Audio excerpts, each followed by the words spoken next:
Corona virus का प्रकोप थमने का नाम नहीं ले रहा है। स्थिति ये है कि पिछले 7 दिनों से देश में नए मामले ज्यादा मिल रहे हैं। इसके अलावा रिकवरी भी कम हो रही है।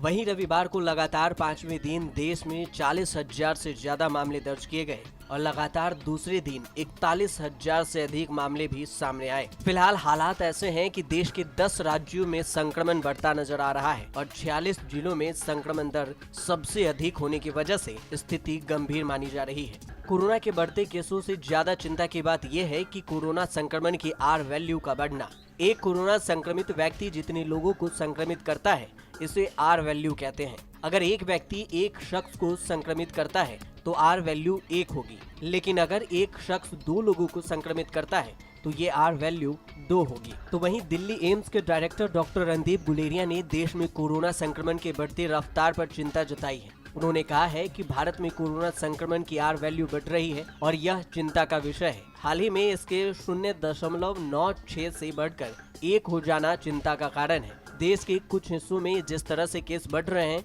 वहां तुरंत रणनीति बनाने की जरूरत है। जिन राज्यों में कोरोना केस में बढ़ोतरी हो रही है उनमें एक केरल भी है। पिछले कुछ दिनों में कोरोना के मामलों में सबसे ज्यादा केरल में बढ़ोतरी हुई है, जहां लगातार 20,000 से ज्यादा नए मामले दर्ज किए गए हैं। केरल में कोरोना बेकाबू है। स्थिति हर बीते दिन के साथ बिगड़ रही है और पॉजिटिविटी रेट भी ज्यादा बना हुआ है। पिछले 24 घंटे की बात करें तो केरल में कोरोना के 20,728 नए केस सामने आए, वहीं 56 लोगों की मौत हो गई।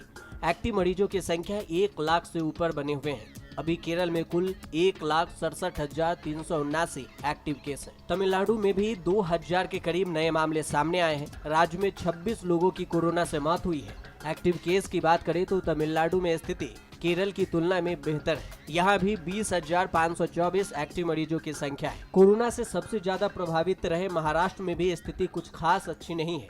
यहाँ पर एक बार फिर 6,000 से ज्यादा नए मामले दर्ज किए गए हैं। कुल 6479 नए मरीज दर्ज किए गए हैं। वहीं मौत का आंकड़ा 157 रहा है। हालांकि टेस्टिंग के मामले में भी महाराष्ट्र काफी आगे चल रहा है।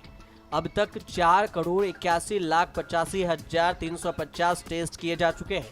उनमें भी RT-PCR का शेयर ज्यादा रखा गया है। कोरोना के बढ़ते केस को देखते हुए डॉक्टरों का कहना है कि कोरोना को लेकर जिस तरह लापरवाही बरती जा रही है, अगर लोग नहीं माने तो तीसरी लहर आने में देरी नहीं लगेगी। तो वहीं विशेषज्ञों ने तीसरी लहर को लेकर भी चेतावनी जारी कर दी है। विशेषज्ञों ने कहा है कि अगस्त के महीने में कोरोना की तीसरी लहर आ सकती है, जिसमें हर रोज 1 लाख कोरोना मामले देखने को मिल सकते हैं। खराब स्थिति में कोरोना के मामले 1.5 लाख तक भी पहुंच सकते हैं। अगस्त के महीने में शुरू होने वाली तीसरी लहर अक्टूबर में अपनी पीक पर जा सकती है। दूसरी लहर में लाचार स्वास्थ्य व्यवस्था की तस्वीर डराने वाली थी। अगर तीसरी लहर में भी ऐसी तबाही मचाई तो देश के लिए मुश्किल हो सकती है। देश में कोरोना वायरस के नए मामलों में जुलाई के दौरान कमी आई, लेकिन महामारी से मौतों का सिलसिला जारी रहा। हालांकि जुलाई के अंतिम हफ्तों में मामलों का आंकड़ा 30 से 40,000 के बीच रहा। जुलाई में कोरोना से 25,000 से ज्यादा मौतें हुई। जुलाई में देश भर में 25,281 लोगों ने कोरोना से अपनी जान गंवा दी। तो इसके साथ देश में कुल कोरोना मरीजों की संख्या 3,16,55,000 से ज्यादा हो गए हैं